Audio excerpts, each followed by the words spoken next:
I mean, it's crazy they play. That's really fun. And the Dolphins have had the Patriots number the last few years. So you start going through these teams, and I look at the rosters. Who's New England suiting up at some of these positions? There are some real question marks. They spent a ton of money 2 years ago in free agency on offense. They drafted all these players. Like Jason McCourty, you are a former Patriots defensive back. Can you name that cornerback room? We know your brother's playing safety, but like, look at this corners room right here in the depth chart. And I take a look at these names. Who's your one? Who's your two? Who's your nickel? Like, Sean Wade is a great story, and what he's been through from Ohio State to the Ravens to this, like, is he gonna play a big role? Is Miles Bryant going to play? These are not household names. Patrick Chung is not in that room. J.C. Jackson is not in that room. There are a lot of names that we are familiar with. They're not there. When Malcolm Butler went down, it was a cool reunion story, but he's done for the year. We focus so much on Joe Judge and Patricia, we can go dizzy with all the talk we do about the offense. I don't know if the defense is going to be good this year.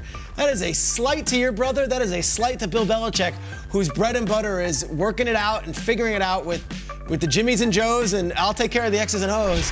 I don't think the defense is necessarily what it was a year ago, and especially not 2 years ago when they were carrying that team. Jason, I ask you, do you feel confident at that cornerback position? Because the AFC is loaded at the wide receiver position right now, and I don't know if New England necessarily has the big guns to go against those wide receivers. It's going to be different. I think the last few years we saw Stephon Gilmore was the guy. He was the #1 guy following your best receiver around.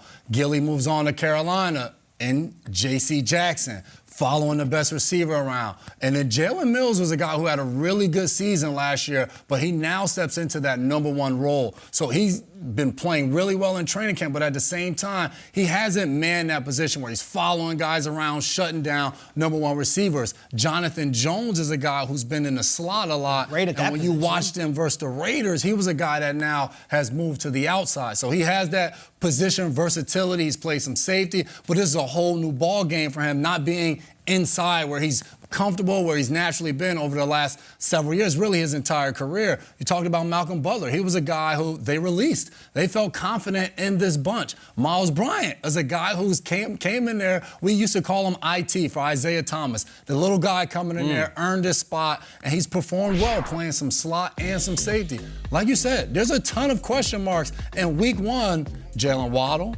Tyreek Hill. Like, you're going to get some of the best receivers you're going against week one of the season with guys that are kind of untested. And I'm going to stay right with the New England Patriots as far as question marks, because for me, one of the strengths of their team has been the offensive line. And they've struggled this preseason. When you watch their game versus the Raiders, you're seeing Mack get hit. He's rolling out the pocket. He's just taking the hits that you haven't seen. And when you really start to look at it, this Patriots coaching staff, when it comes to the offensive line, has gone through some shuffles. Dante Scarnecchia, who is a legend in the coaching staffs and offensive line, he retired after the 2019 season. Cole Popovich takes over after that with Carmen Brasillo. But then Cole's not coaching there last year, and Carms takes over. So now Carms is gone. He's now in Vegas with the Raiders. So now you have Matt Patricia and Billy Yates taking over. So there's a lot of different moving parts, especially for a unit that's supposed to be the strength on their offense. There is different moving parts, and there's definitely questions. For me, there's 9 answers to those questions, and it's the 9 AFC titles that Belichick has won. I just come back to that because with respect to the O-line and the cornerback room, I look at Miami, and it's the big dogs. Do we have a quarterback who can take us to the playoffs? Is our wide receiver that we just paid all the money for going to be the thing, or was he in a way a product of Mahomes? And we have a head coach who was just plucked from a Wes Anderson movie. Like, does he know how to do this thing? Is this more than like a witty quote? Was he a product of Shanahan? Is this guy going to show up and be like, wow, the Dolphins are 4-1. Mike McDaniel is for real. The Patriots questions, we can always get into the weeds with them and say, is this thing ending? Is the end near? We have headline questions for Miami. As long as that guy's in New England, I have enough faith in him that he'll handle his coordinator stuff, or he'll do some sort of crazy, maybe rule skirting thing with his defensive back. He'll figure it out. The Dolphins are like, is our coach good? Is our quarterback good? Is our star wide receiver good? I have no idea. Those are the ones for me. So they both have a lot. I just think like the Titanic, the whale questions are still with Miami. That's me. Bill Belichick has always had all of the answers. I would say most of the answers, but really it's all of the answers. But have the questions become too many for as many answers as Bill Belichick can provide? I feel like this season is going to be one of those that really confronts that, is how many solutions can he really find to fill the holes in the dam? And he's not out there, though. He has to drum those guys out there and say, I've set you up for success, and here's what I provided you. Now you have to go execute on the field. And nothing was more apparent to me, speaking about the offensive line struggles this preseason, than Mac Jones and everything that was said about him and really how he handled himself as the 3 weeks of preseason waned on, and specifically what he said yesterday on radio station WEEI up in Boston. A lot of time I'm frustrated with myself because I'm a perfectionist and I want things to be perfect. But, once I get into the kind of game mode, it's more about, all right, let me just move on from it and wash it. And it's more individual than anything.